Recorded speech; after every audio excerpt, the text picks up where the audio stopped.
Amerika Serikat lumpuh, shutdown pemerintahan ancam ekonomi dan jutaan warga.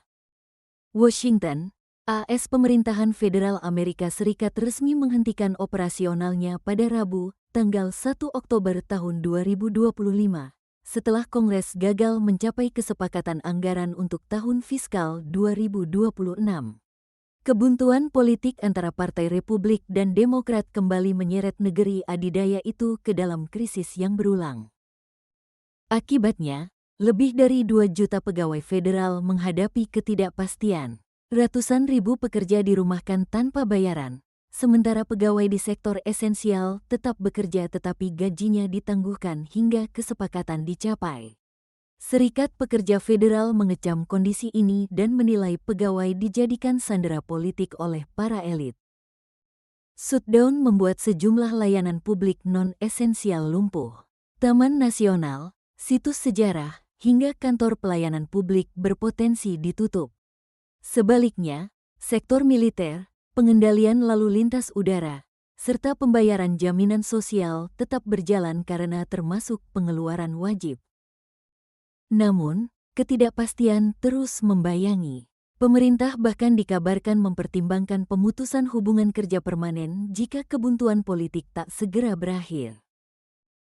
Para ekonom memperkirakan setiap pekan shutdown bisa memangkas pertumbuhan ekonomi AS antara 0,1% hingga 0,3%.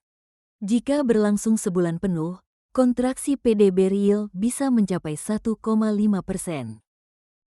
Selain itu, penundaan pembayaran gaji pegawai dan kontrak pemerintah berpotensi membuat ribuan keluarga tertekan secara finansial serta memicu gelombang kebangkrutan di sektor swasta.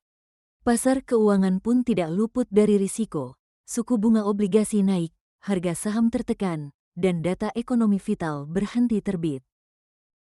Partai Republik yang menguasai mayoritas di DPR dan Senat menolak memperpanjang program sosial tertentu, termasuk subsidi kesehatan dari Obamacare. Sebaliknya, Demokrat menegaskan tidak akan menyetujui anggaran tanpa perlindungan bagi program tersebut. Perseteruan ini mencerminkan polarisasi politik yang semakin dalam. Padahal, publik masih mengingat pahitnya shutdown 2018-2019 yang berlangsung 35 hari dan mencatatkan kerugian besar. Selain dampak jangka pendek, shutdown kali ini menambah kekhawatiran akan negosiasi kenaikan pagu utang yang harus diputuskan pada Desember tahun 2025. Jika gagal disepakati, risiko gagal bayar utang pemerintah AS bisa menjadi kenyataan skenario yang dinilai jauh lebih berbahaya dibanding penutupan pemerintahan itu sendiri. Untuk saat ini, jutaan warga Amerika harus hidup dalam ketidakpastian. Sementara nasib ekonomi terbesar dunia tergantung pada kompromi politik yang belum terlihat ujungnya.